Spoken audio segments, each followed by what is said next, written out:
Nous allons poursuivre avec nos autres invités maintenant. Un autre débat. On va parler de défense et de l'eurodéfense, autodéfense également. On va pouvoir accueillir celles et ceux qui ont accepté votre invitation. Je sais qu'ils sont devant nous. Je vais donc inviter Aude Leroy à venir me rejoindre. Aude Leroy est à mes côtés et ses invités Bruno Tertré, Eric Hotelet, Michel Goya, Sylvie Berman, Camille Grand et Michal Fleischmann. Applaudissez-les s'il vous plaît, mesdames et messieurs. Chère Aude, avec vos jolis invités. Mesdames et messieurs, venez s'il vous plaît. Je vais vous demander si vous voulez bien vous installer pour assister à la prochaine séquence. Je crois que vous êtes avant-dernier.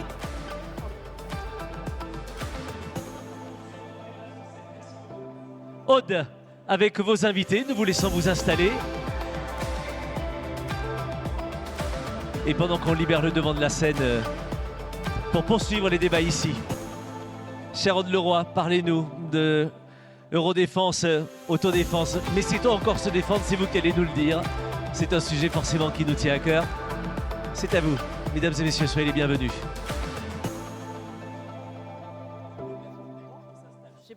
Ah voilà, bonjour à tous et merci d'être là. Alors c'est pas tellement moi qui vais parler de défense, c'est plutôt effectivement nos intervenants. Merci à tous les 6 d'être là avec nous. Alors on a juste 1 heure, donc on va regarder le timing, mais j'espère que vous aurez bien le temps quand même de chacun de vous exprimer.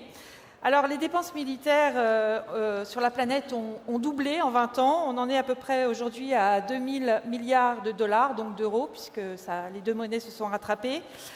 La guerre qui sévit en Ukraine, évidemment, remet encore plus la question militaire au cœur de nos préoccupations.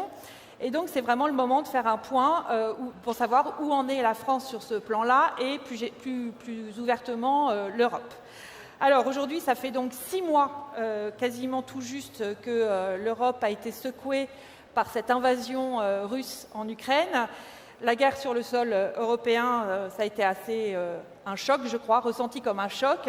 On peut dire que la réaction des Européens, évidemment des Américains, mais a été assez rapide, avec des messages de soutien très rapidement, des déplacements de certaines personnalités, l'envoi aussi d'armes.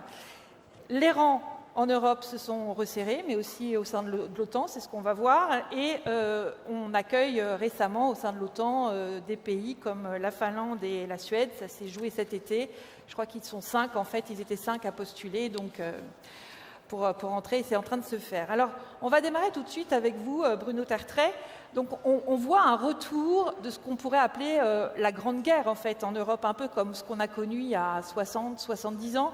Ça bouleverse beaucoup d'acquis, selon vous? Oui, alors le retour de la guerre, c'est un thème qui est extraordinairement récurrent. À peu près tous les 10 ans, on parle, les médias, les commentateurs, les analystes comme nous, on parle du retour de la guerre.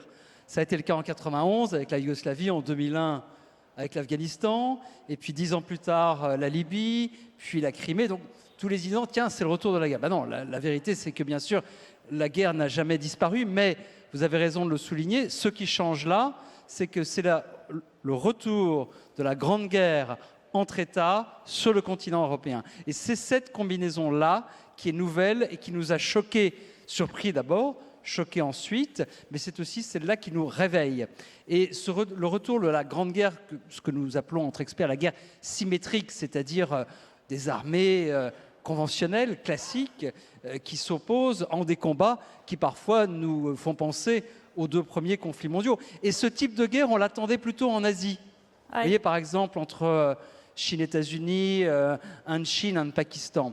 Et je crois que ça nous a réveillés, effectivement, nous, Européens. Il aura fallu ce choc pour notre réveil politique, moral, je pense également, et aussi, bien sûr, militaire. Alors, comme nous avons la chance d'avoir le numéro 2 des armées, le général Hotelet, est-ce que vous pouvez nous dire un petit peu quelles sont les dernières nouvelles, entre guillemets, d'Ukraine? Concernant l'Ukraine, je vais revenir rapidement quand même sur le dispositif avec la force de réaction rapide qu'on a déployée dès le 28 février.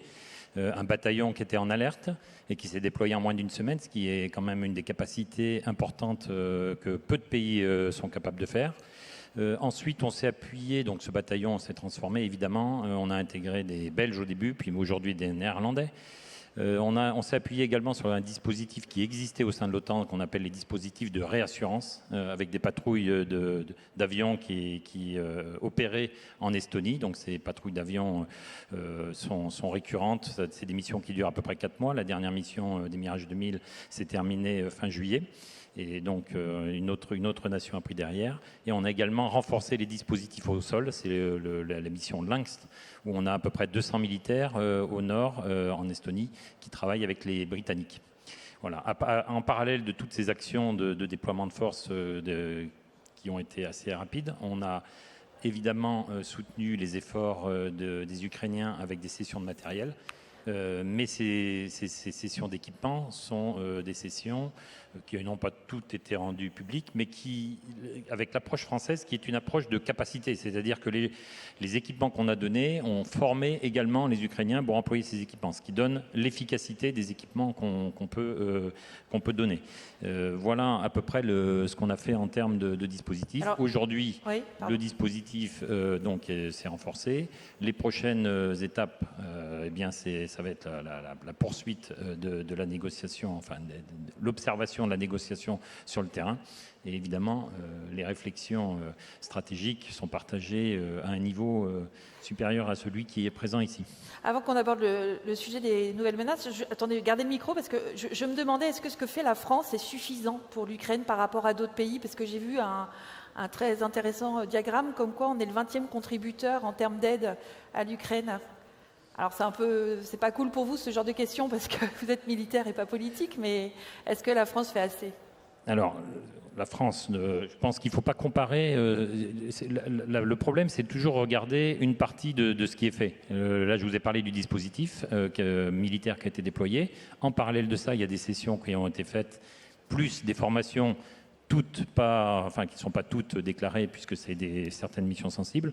Donc globalement, la question, je pense, n'est pas de savoir si la France fait plus que les autres. C'est est-ce que collectivement, nous faisons le nécessaire. Et je pense que aujourd'hui, le point le plus important, c'est la cohésion des pays occidentaux et de savoir si collectivement, on arrive à apporter une réponse consolidée et qui n'est pas, je dirais, dans une course les uns avec les autres, mais dans une réponse adaptée, collective et qui correspond aux capacités que chacun peut avoir. Sylvie Berman, est-ce que vous pouvez nous parler un petit peu des nouvelles menaces qui sont identifiées aujourd'hui, alors à la lueur évidemment de la crise en Ukraine, mais il y avait le sommet de l'OTAN qui notamment, et on peut aussi en parler avec vous Camille Grand, mais qui a notamment reprécisé ces menaces. Aujourd'hui, quelles sont-elles en fait ? Alors, les menaces sont évidemment très nombreuses. Elles ont été identifiées par le rapport de la CIA et elles sont multidimensionnelles. Alors, d'abord par la nature de la guerre, puisque c'est effectivement une guerre du début du XXe siècle, Première, Deuxième Guerre mondiale, avec les tranchées, les destructions de villes, mais en même temps s'ajoutent les guerres informationnelles, les cyberattaques et toutes les dimensions que peut revêtir une guerre. Si vous parlez de l'aspect géographique, l'OTAN a déjà mis le pied dans la porte, d'ailleurs, en évoquant la menace systémique que pose la Chine. Donc, beaucoup ont tendance à faire le parallèle entre l'Ukraine et Taïwan, pensant que ça sera la prochaine guerre. Et effectivement, il y a un contexte de guerre froide entre les États-Unis et la Chine. On a vu à l'occasion de la visite de Nancy Pelosi que les choses pouvaient effectivement déraper, sauf que de toute façon, pour le moment, d'une part, la Chine n'est sans doute pas prête à intervenir, sauf s'il y a une déclaration d'indépendance de Taïwan. Autrement, elle est en train de se réarmer, bien évidemment, en particulier sur le plan naval. Pour la France, général, juste, ça fait partie, Russie, Chine, des pays, des menaces identifiées, je crois, par le chef d'état-major des armées, c'est bien ça ? Tout à fait, oui. Il y en a d'autres ou ce sont vraiment les principales?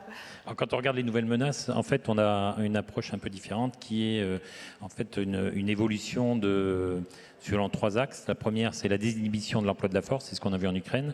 Le deuxième, c'est le changement d'échelle. Et donc, c'est clairement ce qu'on observe en Ukraine également. C'est-à-dire qu'on a un emploi de la force qui est plus du tout dans les conflits qu'on a fait les dernières années. Et la troisième, c'est la perte de notre liberté de manœuvre, puisque jusqu'à maintenant, dans les conflits qu'on a pu avoir, principalement en Afrique, je dirais le tempo des opérations, on pouvait le choisir, alors qu'aujourd'hui, on n'a plus ce choix du tempo des opérations. Et donc, c'est en termes de menaces, pour nous, c'est plutôt cet axe-là qu'on prend en compte dans le dimensionnement de nos forces. J'ai une question encore, Sylvie Berman. Est-ce qu'après cette guerre-là, qui a lieu en ce moment en Ukraine, la Russie sera toujours une menace pour la France et pour les pays européens? Est-ce qu'on peut le dire?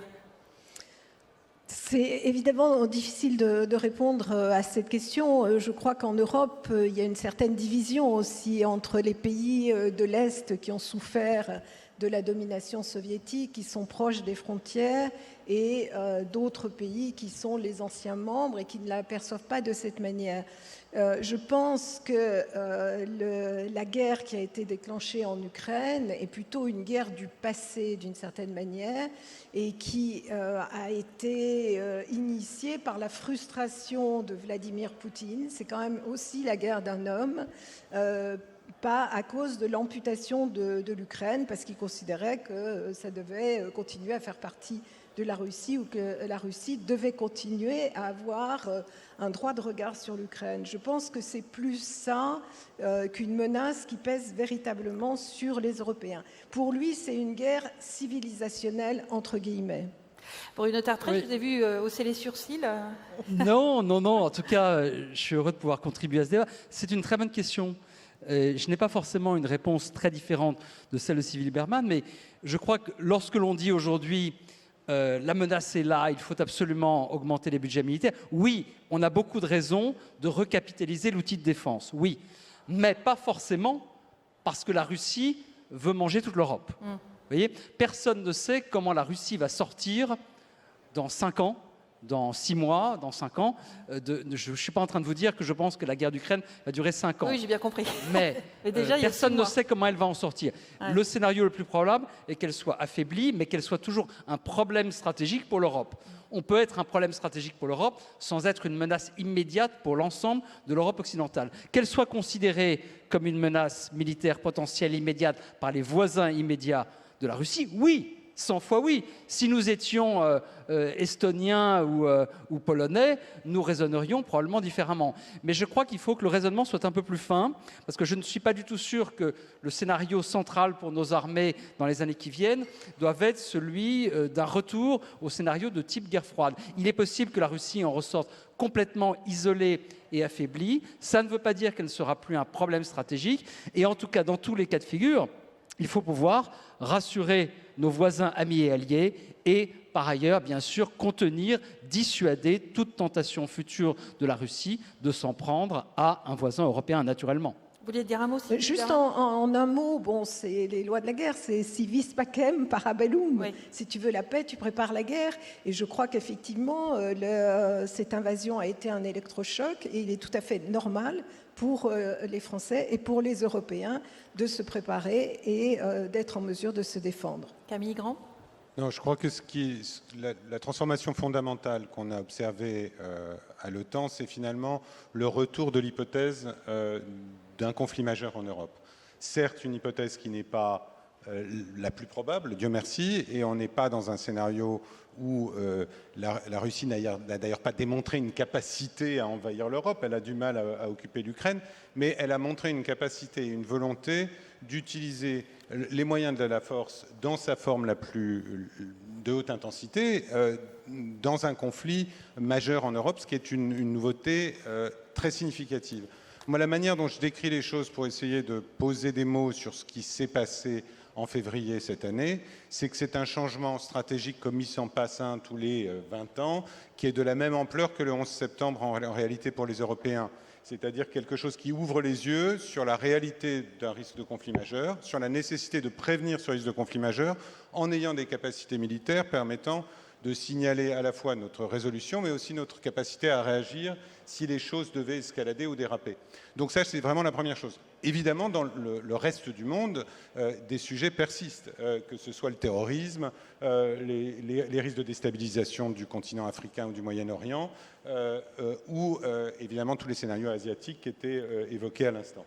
Alors Michel Goya, est-ce que nous sommes prêts en France Camille Grand parlait de haute intensité. Je crois que vous avez des choses intéressantes à nous dire sur ce type de manœuvre, de combat.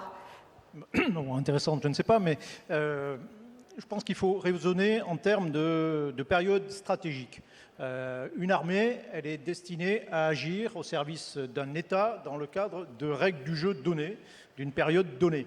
On a créé un modèle de force au début des années 60 avec 2 hypothèses d'emploi, faire face à l'Union soviétique et dissuader l'Union soviétique de nous envahir. Donc ça a été c'est pour cela qu'on a créé une force de frappe nucléaire et qu'on lui a adossé une force militaire conventionnelle importante qui était destinée à agir aux frontières, et on avait créé une petite force d'intervention professionnelle pour agir au loin. Cassure dans les années 90, là les règles du jeu changent complètement. Au passage, il faut, comme ça a été évoqué, mais tous les 20 ans, en gros, en moyenne, ça change. Et on a une très grande difficulté, par ailleurs, à anticiper le fait que ça va changer, parce qu'on ne sait pas généralement dans quel sens ça va changer. Pourtant, ça change. Et donc, à ce moment-là, on redéfinit des hypothèses d'emploi. L'hypothèse d'emploi, à partir des années 90, c'est la police du monde. C'est on gère les crises dans le monde et éventuellement on punit des États classés voyous dans le cadre de coalitions. Il faut quand même rappeler que de 1990 à 2011, la France a participé à 5 coalitions contre des États ou des proto-États. Et depuis, c'est terminé. La vraie rupture, c'est pas maintenant, la vraie rupture, c'est à partir de 2011 en réalité qu'on bascule dans une autre période stratégique. Dans cette période, il y a une rupture, effectivement, c'est le 11 septembre, mais pour nous, ça avait un peu commencé avant, c'est-à-dire qu'on a basculé de plus en plus vers la guerre contre des organisations armées, qui est toujours là. Et en réalité, la nouvelle période, vraiment commencé il y a 7-8 ans, où on a retrouvé des politiques de puissance. C'est-à-dire qu'on n'est plus dans une situation où les États-Unis en particulier, le monde occidental, de manière plus générale, sont des acteurs militaires dominants. Non, on se retrouve maintenant avec des nouveaux acteurs qui reviennent. C'est la revanche un peu de l'ancien monde, des puissances de l'ancien monde, la Russie qui revient, la Chine évidemment, mais aussi des puissances régionales comme l'Iran ou la Turquie qui ont leur propre politique de puissance. Et donc on se retrouve avec de nouvelles hypothèses d'emploi qui sont celles...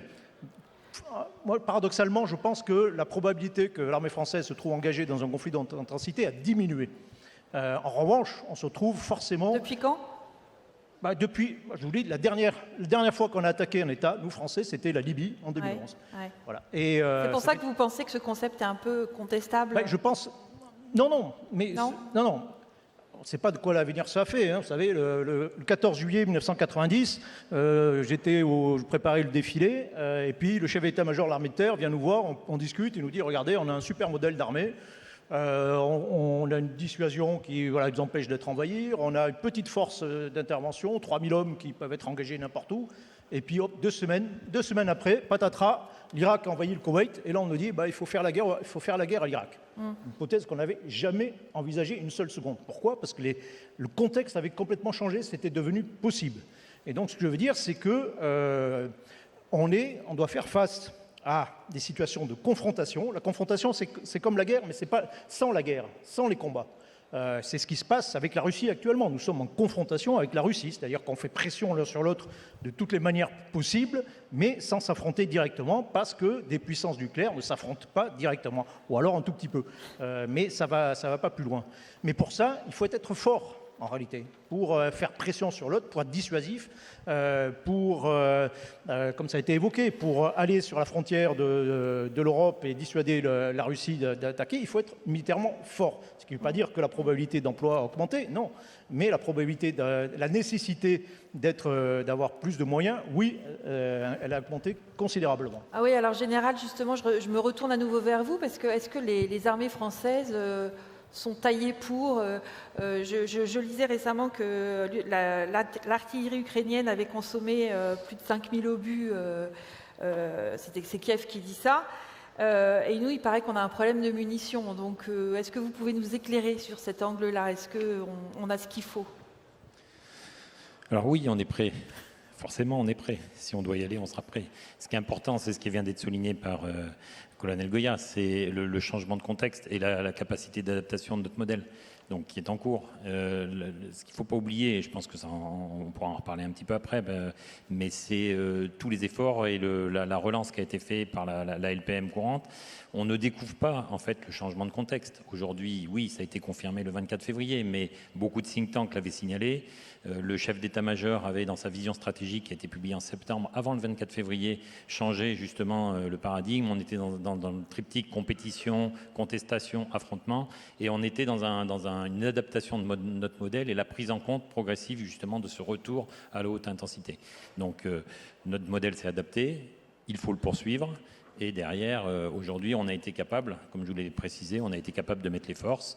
On travaille avec nos partenaires, que ce soit avec des partenaires européens ou des partenaires au sein de l'Alliance. Et ce fonctionnement-là, je dirais, a été travaillé dans les dernières années. Et ce qui est intéressant de voir sur l'année qui s'est écoulée, c'est la conjonction en fait de trois grands événements.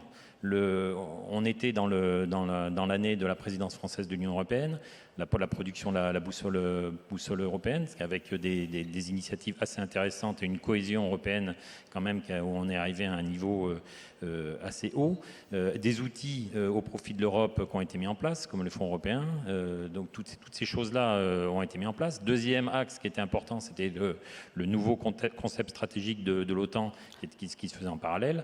Et évidemment, au milieu de tout ça, on a eu l'événement du 24 février avec le contexte. Donc tous ces éléments-là, je dirais, sautent. Quand on les prend aujourd'hui, ça apparaît nouveau, mais c'était quand même des sous-jacents qui existaient déjà. Camille Grand, vous vouliez dire quelque chose? Non, mais je crois qu'il faut... quoi Si. Non, absolument, mais dans la suite de ce qui vient d'être dit, sur le fait qu'il faut prendre conscience de l'ampleur de ce qui se passe en Ukraine. À la fois de l'ampleur des opérations militaires.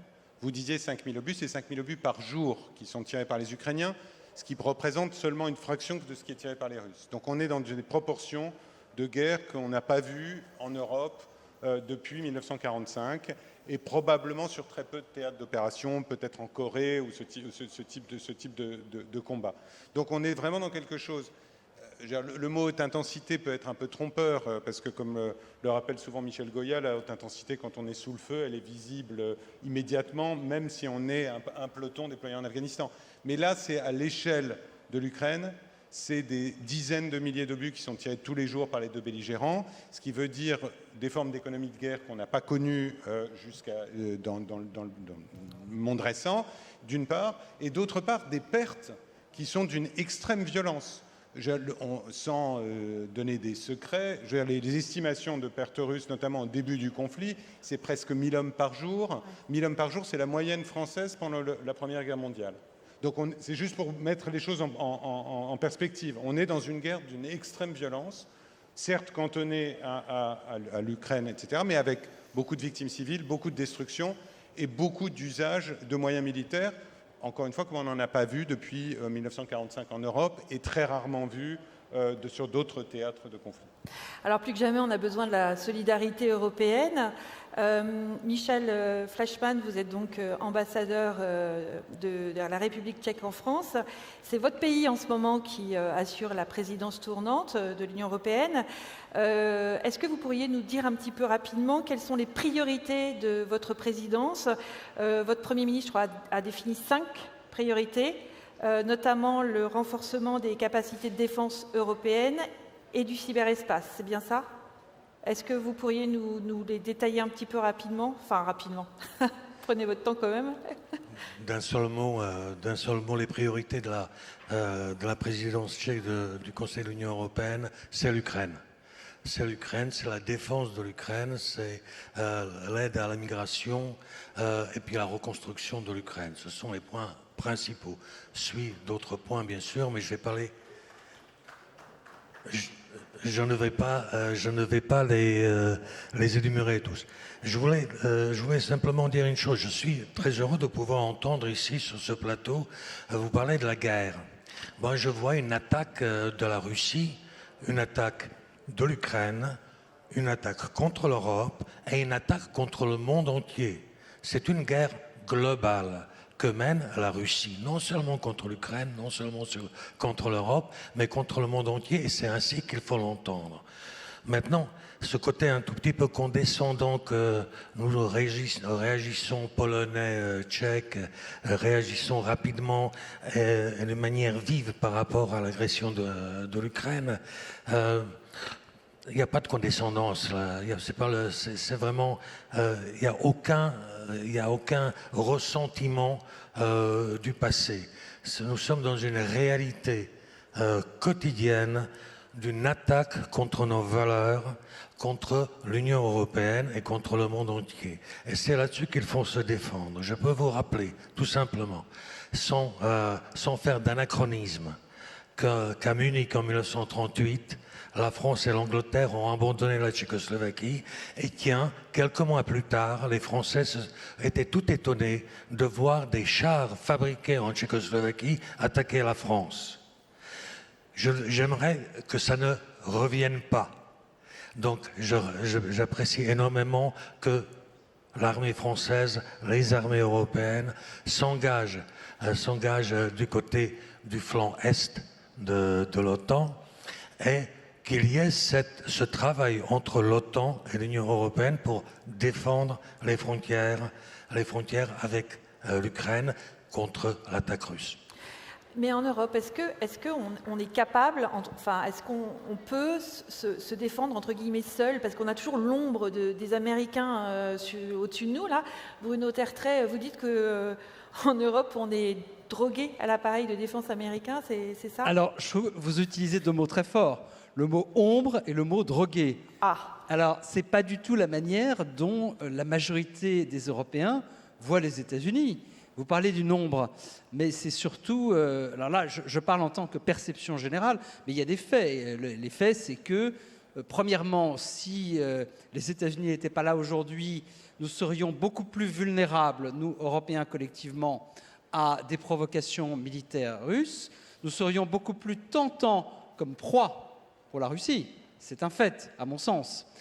Deuxièmement, l'Amérique est un grand allié avec lequel nous avons beaucoup de désaccords, beaucoup de différends, notamment dans le domaine commercial, des intérêts parfois divergents, mais une communauté de valeurs et d'intérêts qui reste quand même inégalée sur la planète.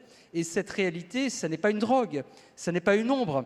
C'est un fait, l'Amérique reste en Europe, même si les Français pensent tous les 10 ans que l'Amérique est partie, en fait, elle ne part pas. Tous les 10 ans, on entend en France, l'Amérique va partir. Ben oui, mais n'empêche qu'elle est toujours là. Encore une fois, c'est un constat. Je ne dis pas que dans 50 ans, elle sera encore là. Elle n'est pas là pour nous faire plaisir. Elle est là parce que c'est son intérêt et parce que nous défendons aussi des valeurs communes. Alors, si par je ne sais quel geste fou d'un président américain, suivez mon regard, parce que personne ne sait ce qui va se passer dans 2 ans, l'OTAN disparaissait ou la présence américaine disparaissait, nous aurions un sujet, nous aurions un souci. Mais ça pourrait être aussi un super électrochoc pour que nous puissions, nous, enfin, nous réveiller encore un petit peu plus. Mais mon point principal, c'est juste de... Vous m'aviez un petit peu titillé en parlant d'ombre et de drogue, parce que, rappelons-nous encore une fois que ce n'est pas du tout la manière dont la majorité des Européens voient la présence américaine, même si on peut penser qu'effectivement, il y a une relation stratégique et militaire qui n'est pas toujours très saine, il y a parfois du paternalisme de la part de nos amis américains, il y a parfois un petit peu d'infantilisme de la part des alliés, y compris peut-être certains Français d'ailleurs. C'est vrai que ce grand frère américain, il fait partie de la défense de l'Europe depuis maintenant plusieurs décennies, depuis bientôt un siècle.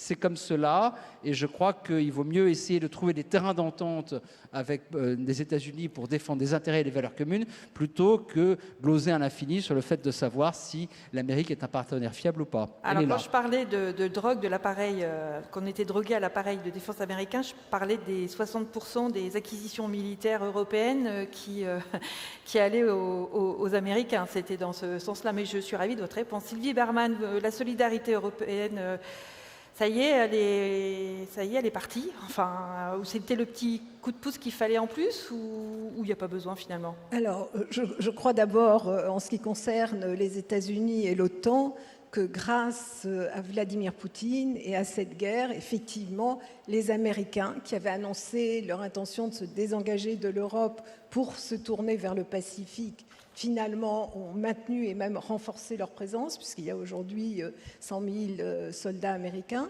que c'est eux qui ont pris également le contrôle de l'aide à fournir aux Ukrainiens, à Rammstein. Ils ont créé un groupe de contact pour noter ce que chacun apportait comme contribution, alors que l'Union européenne avait décidé elle-même d'utiliser la force, la facilité de paix pour fournir 2,5 milliards. Enfin bon, ça a été, il y a eu des augmentations récemment. Donc l'Union européenne avait agi elle-même, elle avait agi en termes de sanctions, elle avait agi également pour la fourniture d'armes, mais c'est vrai que les Américains ont repris la main. Alors effectivement, on verra si dans 2 ans, Trump, puisqu'il n'a pas été nommé, revient. Il a quand même commencé à déclarer que la guerre de Poutine, c'était un coup de génie. Bon, avant de revenir en arrière. Donc, je crois, on ne sait pas ce qui va se passer, mais en tout cas, l'Europe a intérêt à développer ses propres instruments de défense, tel que ça a été défini d'ailleurs dans la boussole stratégique, avec la mise en place d'un fonds de défense et puis d'une base industrielle et technologique de la défense. Ça, je crois que c'est très important de le faire, même si, effectivement, il y a cette sécurité collective avec les Américains. Maintenant, les Européens. Oui, il y a eu une réaction d'unanimité, mais qui risque néanmoins de diminuer un petit peu au fil du temps. Pourquoi ? Et surtout à l'automne, quand les différents pays auront des difficultés qui seront la conséquence des sanctions contre la Russie. Avant qu'on passe sur l'OTAN, je voulais, Général, vous poser une question, parce qu'en termes d'Europe, on a vu que la France essayait d'entraîner ses voisins. On l'a vu pour, par exemple, Takuba au Sahel. Alors, certains disent que c'est un succès, d'autres que pas tant que ça, finalement, parce que certains voisins européens nous donnaient 2-3 soldats seulement. Est-ce qu'on est toujours dans cette optique d'être un peu leader, entre guillemets, au sein de cette Europe et de cette solidarité européenne ? Oui, tout à fait. Je pense que la force Takuba a été un succès. Pour une fois, on était capable de monter au combat une force européenne. Alors c'est sûr qu'on peut faire toujours mieux, on peut faire peut-être moins, mais ce qu'il faut regarder quand même, c'est les capacités aujourd'hui qu'ont les pays européens. Quand on voit des missions dans les 3 domaines d'ailleurs, que ce soit la mission Hamilton où les Français avaient l'idée, l'opération et où on avait été capable d'agréger les Américains et les Britanniques, que ce soit à Takuba sur le terrain où on a monté un état-major et entraîné nos partenaires européens, ou que ce soit la mission Agénor. Maritime où on a été pareil capable de monter un état-major et de mettre une force. Agénor, c'est pour sécuriser les flux maritimes dans le détroit d'Ormuz, hein, c'est ça. Et Takuba sont les forces spéciales pour ceux qui peut-être. Donc ces forces-là démontrent que on sait faire des choses, qu'on a appris et que on est. Enfin, moi, je suis assez optimiste sur notre capacité justement à agréger et à être nation cadre. Aujourd'hui, en Roumanie, le bataillon qui est en Roumanie, on est nation cadre et on a intégré des pays européens. Au début, les Belges, comme je l'ai mentionné tout à l'heure, ou les Néerlandais. Bon, on va voir la suite. On a vu en tout cas que, contrairement à ce qu'avait dit Emmanuel Macron, que l'OTAN était en état de mort cérébrale en décembre 2021, là, je sais pas, il y a eu une bouffée d'oxygène terrible.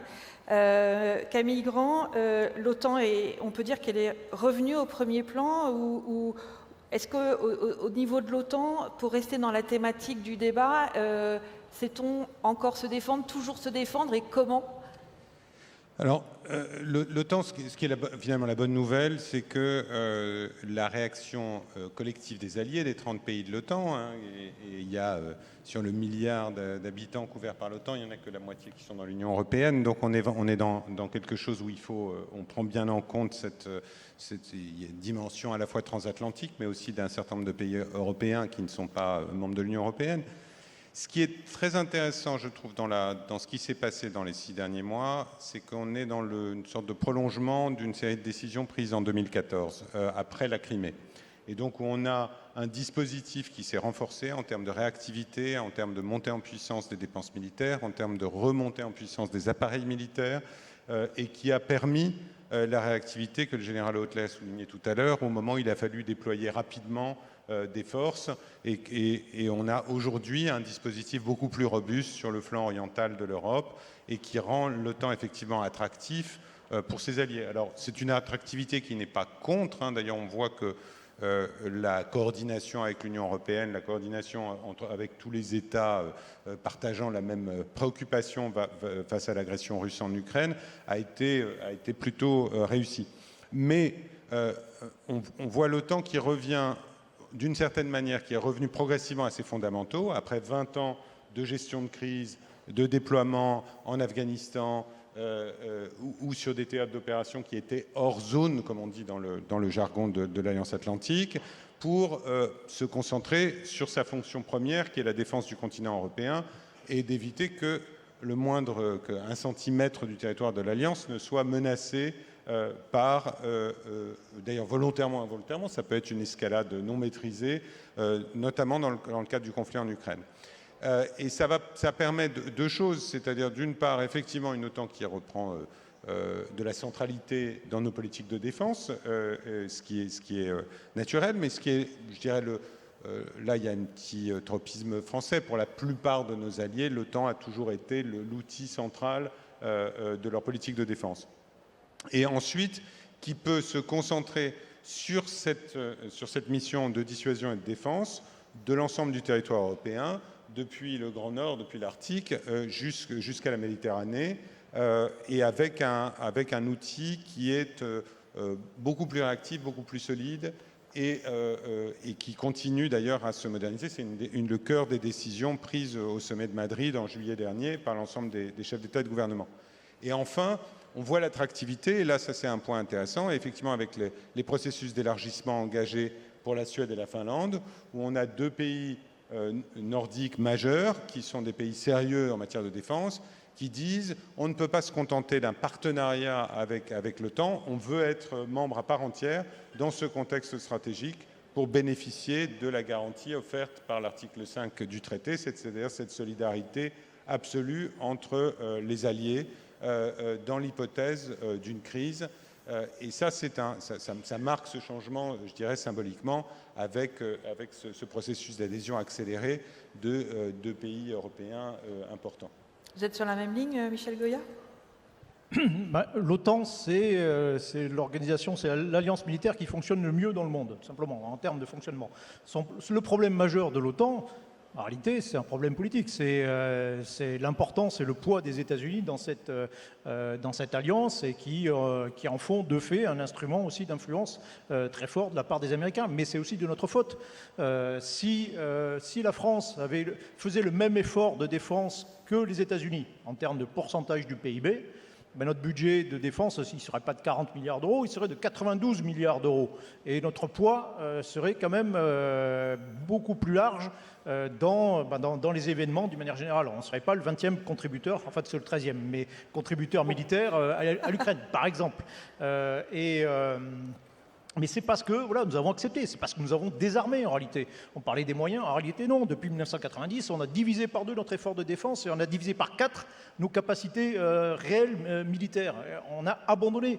Alors que les Américains, non, ont réduit également leur effort, mais ils sont toujours là. Eux se sont donné les moyens d'être puissants.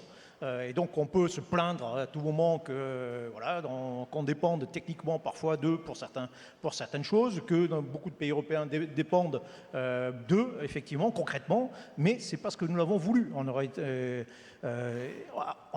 Les États européens ont largement les moyens, ensemble, de faire face à n'importe quelle menace, surtout si s'allie, y compris la Russie. Ça vous fait rêver, si je reprends le chiffre de Michel Goya, général, un budget à 92 milliards d'euros par an? Juste un point, c'est-à-dire si on avait continué à faire le même effort qu'en 1990, notre budget serait de 72 milliards d'euros. Là aussi, on aurait une autre place dans le monde. Vous confirmez, Camille? Oui, je confirme. Et simplement, ce qui est intéressant, c'est que par les décisions qui ont été prises au lendemain de la Crimée en 2014, les Européens et le Canada ont d'ores et déjà, aujourd'hui, dépensé dans ces 8 années 350 milliards de plus que ce qu'ils auraient dépensé si on était resté sur les trajectoires qui étaient les nôtres de déclin en fait de nos dépenses militaires.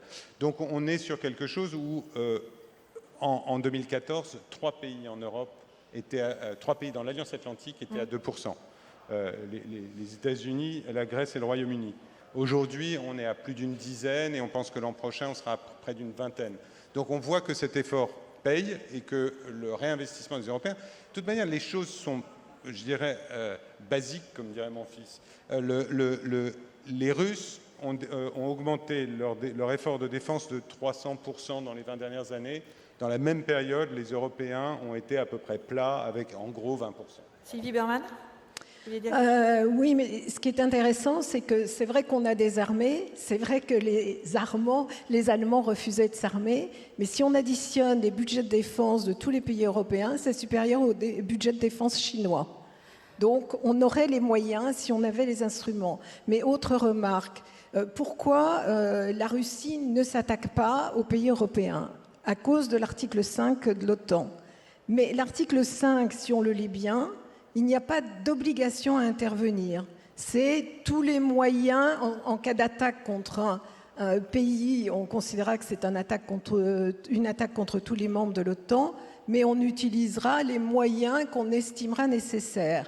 Alors que dans le traité de l'Union européenne qui a été adopté à Lisbonne, il y a une véritable clause de défense collective, puisque ce ne sont pas les moyens qu'on estime nécessaires, mais c'est les moyens dont on dispose. Donc en fait, la clause est beaucoup plus stricte, mais en même temps, ce qui fait la différence, c'est les moyens américains. Et c'est pour ça qu'effectivement, la Russie est dissuadée d'intervenir dans des pays de l'OTAN. Et puis l'Asie, Bruno Tertrais aussi, qui en 5 ans, vous me disiez, avait doublé, c'est ça, leur budget militaire, l'Asie? Oui, en fait, il y a quelques années, il y a 7-8 ans à peu près, les dépenses militaires de l'Asie sont devenues supérieures à celles de l'Europe, ce qui est effectivement un changement considérable. Mais attention, juste pour le plaisir de débat, moi je voudrais dire que je trouve que se référer en permanence à ce critère du pourcentage du PIB, c'est pas forcément la meilleure manière d'avoir un débat efficace. Pourquoi ?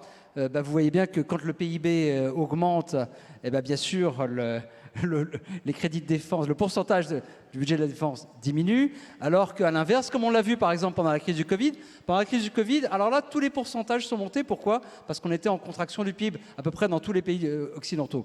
Non, ce qui me semble beaucoup plus intéressant, c'est de raisonner en termes de pourcentage des dépenses de l'État. Parce que ça n'est pas tant le budget de la défense qui a baissé, que les autres dépenses publiques qui ont augmenté. C'est pour ça que ce pourcentage diminue. Alors attention, je ne suis pas en train de vous dire qu'il faut pas augmenter les budgets de défense européens. Si, il y a plein de raisons de le faire.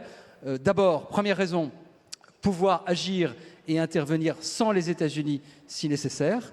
Deuxièmement, alors ça c'est un raisonnement qui n'est pas tellement français, mais que certains de nos alliés maintiennent, qui est de dire qu'il faut pouvoir montrer aux États-Unis que nous sommes de bons alliés, que nous participons à la défense commune, ce que, par parenthèse, les Français ne disent pas, mais font.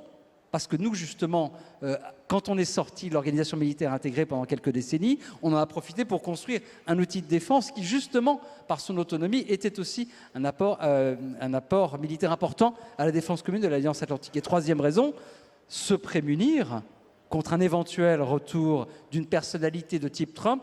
On ne va pas se focaliser sur Trump, il peut y avoir un autre Trump. Vous avez DeSantis, par exemple, qui est une des personnalités de même type, on va dire, pour être gentil et poli, et qui peut tout à fait arriver au pouvoir. L'article 5 du traité de Washington, c'est formidable, mais moi, comme je dis souvent à mes amis européens, y compris baltes et polonais, sans condescendance aucune, il faut un tweet pour casser l'article 5. La crédibilité de l'engagement des États-Unis en Europe, bien sûr, ce sont des faits, ce sont des unités déployées en permanence, mais c'est d'abord et avant tout une crédibilité politique et un président des États-Unis peut le casser en une seconde, littéralement.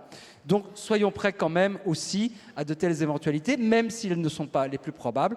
Donc ça fait 3 bonnes raisons quand même de recapitaliser nos outils de défense en Europe.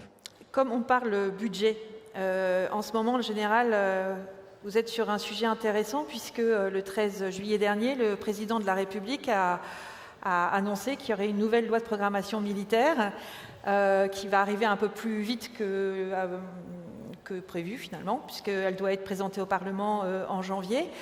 Est-ce que, d'ores et déjà, sans peut-être nous dévoiler des super secrets, mais est-ce que déjà les budgets sont sanctuarisés? On sait que la marche à 3 milliards a été faite pour la première année après le deuxième mandat.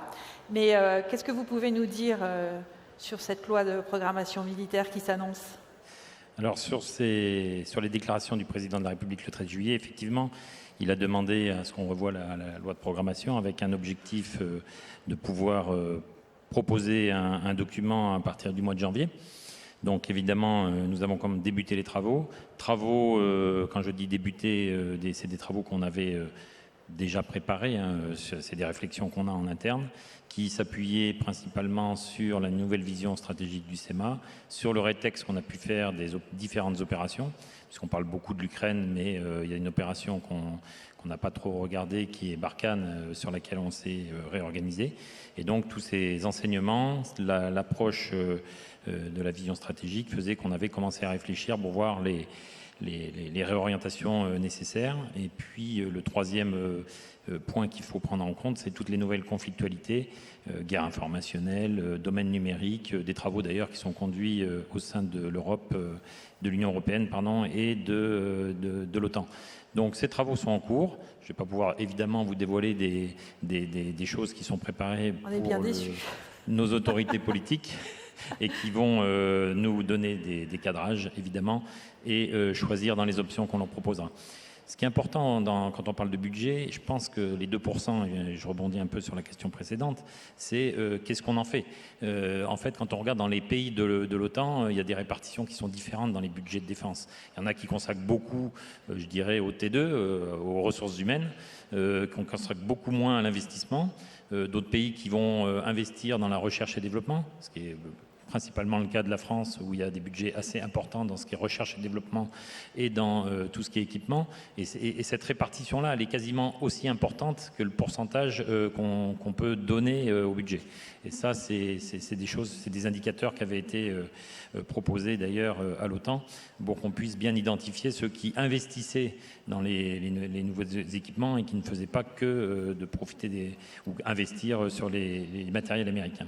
Donc tous ces éléments-là, c'est des éléments de décision qu'il faut mettre en perspective avec les nouvelles conflictualités et qui permettront de proposer des options. Emmanuel Macron a parlé d'économie de guerre. Camille Grand, cette histoire des 2% qui ne séduit pas tant que ça Bruno Tertrais, entre guillemets, est-ce que pour vous c'est un repère, un pivot important auquel il faut donner crédit? Alors, 2 choses. La première chose, c'est qu'évidemment, il n'y a pas de chiffre magique et on pourrait dire 3%, on pourrait dire... et la situation de chaque budget, la construction de chaque budget va être importante dans ce contexte-là. C'est d'ailleurs la raison pour laquelle, quand l'OTAN a réaffirmé ce critère en 2014 lors du sommet du Pays de Galles, en mettant cet objectif des 2% sur la table, c'était accompagné d'un deuxième objectif qui répond à ce que disait le général Autelet à l'instant, qui est 20% de ce budget doit être consacré à l'investissement. Et ça, c'est une bonne nouvelle pour nos industriels, c'est une bonne nouvelle pour notre effort de défense, parce que c'est une manière de dire... on ne vous demande pas seulement de dépenser 2% en augmentant les soldats militaires, même si c'est important, mais aussi en investissant dans de nouvelles capacités ou dans la recherche et le développement. Et ça, c'est quelque chose qui va être effectivement extrêmement dimensionnant. Et là, d'ailleurs, quand on regarde nos tableaux, puisqu'on suit ça comme le lait sur le feu, à l'OTAN, on voit que les alliés sont allés d'ailleurs plus vite dans cette direction. Et il y a beaucoup d'alliés qui sont d'ores et déjà à cet objectif de 20% d'investissement dans des capacités nouvelles, ce qui va faire la différence justement dans ces missions de défense et de dissuasion aujourd'hui. Donc le thème des 2%, on a beaucoup réfléchi là-dessus. C'est-à-dire, est-ce que c'est est-ce que c'est une vache sacrée est-ce qu'il faudrait le revoir et dire 2,5 parce que le monde est différent ou des choses comme ça? C'est pas la question. La question, c'est de dire qu'on n'a pas trouvé beaucoup mieux et on voit bien que cet effort de défense à 2% est quelque part une cible qui est à la fois économiquement, politiquement accessible et qui fait une vraie différence. Hein, il y avait beaucoup de grands pays européens et de pays européens qui étaient plutôt à 1% qu'à 2%, et donc leur demander de doubler leur budget de défense, c'est un effort assez conséquent. Et ensuite, pensez au Luxembourg, c'est ça? Le Luxembourg fait partie des pays qui sont à 1%, mais il y avait beaucoup de pays en Europe qui étaient plutôt à 1%. Que ce soit dans les nouveaux membres qui avaient dit, bah voilà, maintenant je suis dans l'OTAN, donc je n'ai plus nécessairement besoin d'investir autant dans ma défense, que dans des pays bien intégrés dans le système européen qui disaient, bah, au fond, le monde ne justifie plus un tel effort de défense. Il faut se souvenir, parce que, pour faire parler un peu économie pendant 2 secondes, pendant la guerre froide, y compris dans les années de très grande prospérité économique, on était plutôt à 3% en moyenne en Europe, les États-Unis étaient plutôt vers 4 ou 5, et on n'était pas dans des économies de guerre au sens Première Guerre mondiale ou Seconde Guerre mondiale. Donc je crois que l'ampleur de cet effort est réelle. D'ailleurs, personne ne recommande d'aller vers un effort qui est celui, par exemple, de la Russie, qui surinvestit dans l'appareil militaire avec ce qui lui donne des moyens, comme je disais tout à l'heure, 300% d'augmentation des budgets de la défense dans les 20 dernières années, ce qui est à comparer avec nos propres courbes. La Chine, c'est 600% dans la même période. Bon, certes, on part d'une base un peu supérieure, on a des économies plus prospères, donc avec 2%, on dépense davantage, mais il faut se situer dans un monde où, effectivement, un certain nombre de grandes puissances font le choix d'utiliser l'outil militaire pour parvenir à leurs objectifs politiques. Et donc, il faut être en mesure de dissuader ce type de comportement qu'on peut regretter, mais qui est une des réalités du monde d'aujourd'hui. Monsieur l'ambassadeur, votre pays, la République tchèque, quel est l'effort consenti en ce moment aux armées, au budget de la défense? D'abord, nous ne sommes pas à 2% encore. Nous avons promis qu'en 2024, nous serons à 2%. Donc je confirme que nous serons à 2% en 2024, mais je suis tout à fait d'accord, ce n'est pas une question de 2%, 3% de PIB, la question est un peu ailleurs. La question en ce moment, elle est combien un petit pays de 10 millions d'habitants est capable de donner à la guerre de l'Ukraine. Bon, nous en sommes, nous, la République tchèque, à 142 millions d'euros, ce qui pour ce pays-là est énorme, et nous sommes un tout petit peu à vide d'armes, parce que nous envoyons tout en Ukraine. Nous avons réussi à faire des échanges avec les Allemands. Nous ne sommes pas encore parvenus à faire des échanges avec la France, mais ça va venir. Maintenant, cet effort militaire de la République tchèque, elle est dans le cadre de l'Union européenne et de l'OTAN. Il faut comprendre que nous sommes parfaitement d'accord qu'il faut une augmentation du pouvoir, de la force, de la puissance européenne, mais elle n'est pas là encore. Elle n'est pas là. Nous avons une puissance, un parapluie, comme on appelait dans le temps, celui de l'OTAN. Et ça existe toujours. Maintenant, nous, comme modérateurs ou animateurs du Conseil de l'Union européenne, nous essaierons de faire passer des idées, L'idée d'une armée européenne, ça va mettre du temps, on le sait parfaitement. Néanmoins, c'est sur la table et nous sommes tout à fait ouverts à en discuter. Nous allons faire un grand sommet le 11 septembre maintenant sur le calendrier et les accords qui existent entre l'Union européenne et l'OTAN. J'espère que vous serez présent, monsieur, à Prague, madame. Ça serait intéressant. Nous allons continuer à animer cette Union européenne dans le cadre du Conseil de l'Union européenne par un autre sommet sur les attaques hybrides et puis un autre en novembre, je crois, sur la mobilité militaire. Ce sont des sujets d'une importance vitale et où on attend à ce qu'il y ait aussi des propositions européennes, comment financer, comment faire. Alors, il y a un autre dossier qui est important aussi, c'est que savoir se défendre, c'est aussi pouvoir être armé et disposer d'équipements. Michel Goya, est-ce que vous croyez, parce qu'on a entendu le président de la République demander aux industriels de défense de pousser le curseur pour essayer de fournir plus d'équipements encore. Est-ce que c'est faisable? Est-ce que bon, c'est souhaitable, ça c'est sûr, mais comment vous voyez la chose, vous? Alors, de ce point de vue, les choses sont simples, c'est-à-dire que notre économie, notre base industrielle, pour le dire simplement, est devenue de l'artisanat, en réalité, de l'artisanat d'art. De luxe, on veut dire. Quand il faut 18 mois pour fabriquer un canon, heureusement qu'il ne fallait pas 18 mois pour fabriquer un canon en 1914, quoi. Et qu'on compte à l'unité près, oui, on est passé dans un autre modèle. Par souci d'économie, on a 200 000 hommes dans les armées. Quand je suis rentré dans l'armée, il y en avait 500 000, maintenant il y a 200 000. Bon. Combien on est capable, dans le contrat majeur de déployer des forces, on demande aux armées de déployer 15 000 soldats. 200 000, 15 000. Cherchez l'erreur. L'erreur se trouve dans le fait qu'on n'est pas capable d'équiper en réalité tout le monde. En 1990, on pouvait déployer pour l'armée de terre, on pouvait déployer 120 régiments de combat complets équipés en quelques jours. Maintenant, si on en déploie 15 grand maximum en 6 mois, voilà. On n'est pas capable de déployer tous nos avions de combat, nos navires, parce que on a fait des économies sur les sous-systèmes, les radars, des choses comme ça. Et donc, on ne peut pas équiper tout le monde en même temps. Et donc, au bout du compte, on s'est réduit. On a des matériels de grande qualité, très sophistiqués, incontestablement, mais il n'y en a plus beaucoup. Et on voit bien, et le test de l'Ukraine a été révélateur à cet égard, c'est-à-dire que on n'a pas d'épaisseur, on n'a pas de stock, on n'a rien. Et donc, je veux dire concrètement, c'est qu'il faut effectivement envisager quelque chose de plus massif. Alors, est-ce que c'est possible au niveau européen?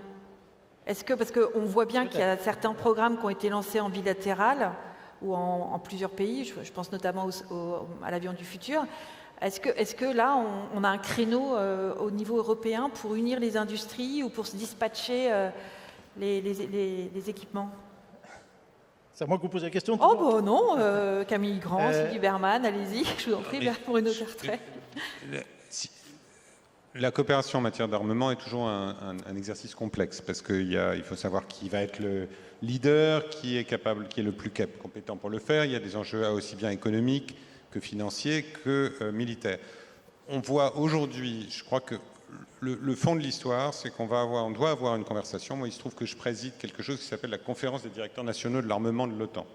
Un des débats qu'on a avec les délégués généraux pour l'armement qui sont autour de la table, c'est de savoir comment est-ce qu'on va répondre à cette situation nouvelle.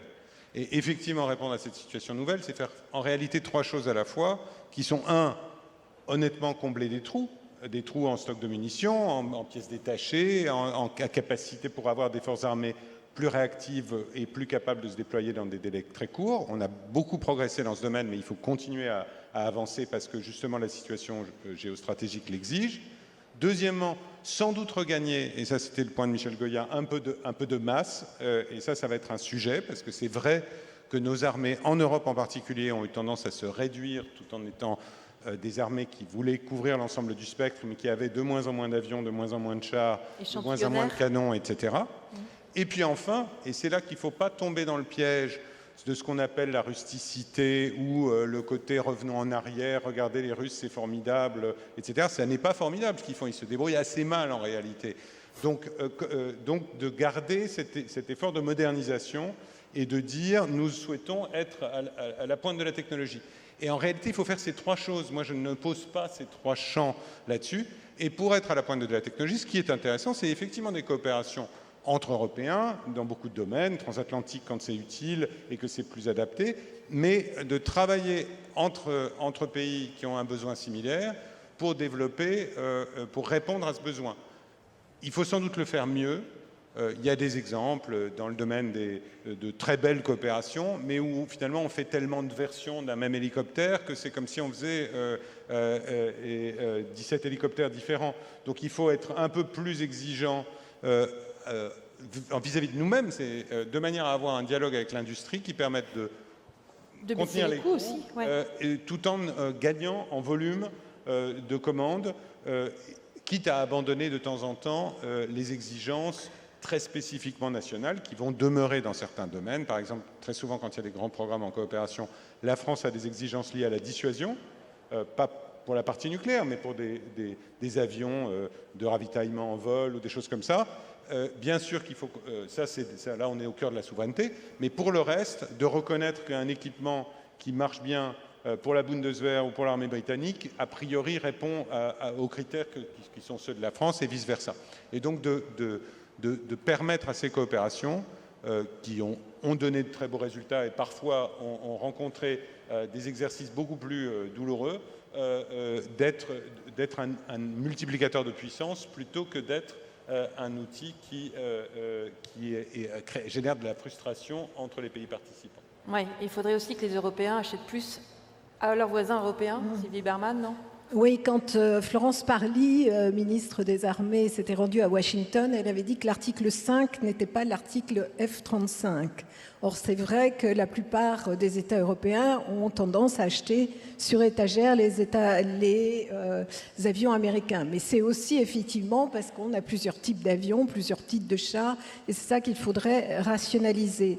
Donc les Américains ont la DARPA, qui permettent une innovation dans le domaine militaire. L'idéal serait d'avoir une DARPA européenne. Ce n'est pas encore le cas, mais il y a un fonds de défense européen. Je crois que c'est au niveau de presque 8 milliards aujourd'hui. Et puis il y a le programme Horizon également, qui est dans le domaine civil, mais qui permet des innovations. Bruno Tertrais ? Non, je voudrais dire que, peut-être pour ouvrir, puisque je vois qu'on arrive à la fin, Oui. il ne faut jamais désespérer de l'Europe. Il y a des domaines dans lesquels c'est plus difficile. Camille Grand a rappelé le pourquoi dans le domaine de la coopération européenne sur les armements, pourquoi c'est particulièrement difficile. Mais il ne faut jamais désespérer de l'Europe. Regardez tous les sauts qualitatifs et parfois quantitatifs qu'on a fait depuis une vingtaine d'années dans le domaine financier, dans le domaine de notre capacité à réagir à des crises comme celle de l'Ukraine. Vous voyez, dans le domaine de la défense, il peut y avoir aussi des moments où on aura des sauts quantitatifs. Et puis peut-être rappeler aussi, pour élargir un peu, que l'autonomie stratégique européenne, qui était une vieille notion, mais qui est née dans les années 90 pour dire qu'il faut que l'Europe ne soit pas totalement dépendante des États-Unis pour sa défense. Aujourd'hui, c'est quelque chose de beaucoup plus large. Ce n'est pas seulement vis-à-vis des États-Unis, c'est aussi bien sûr vis-à-vis de la Russie ou de la Chine en particulier. Et surtout, ce n'est pas seulement dans le domaine de la défense, c'est aujourd'hui tout aussi important dans le domaine de l'énergie, de la technologie, des semi-conducteurs, de la santé, etc. Donc la défense de l'Europe aussi, aujourd'hui, au XXIe siècle, ça sera plus large que la défense militaire, bien que la défense, bien sûr, au XXe siècle, était aussi pas seulement militaire, mais de plus en plus, nous devons concevoir notre défense, notre autonomie, de manière plus large que simplement militaire. C'est ce qu'exigent de plus en plus, à mon sens, les défis d'aujourd'hui. Eh bien, c'est ce que nous allons voir dans les mois qui viennent avec la future loi de programmation militaire, entre autres, l'évolution du conflit en Ukraine, et puis on ira voir aussi un peu ce qui se passe du côté de l'Asie, où ça peut bouger demain. Je voulais vous remercier tous vraiment chaleureusement d'être venus, d'avoir participé, d'avoir apporté, j'espère, un éclairage à toutes ces personnes qui sont devant nous. Merci beaucoup.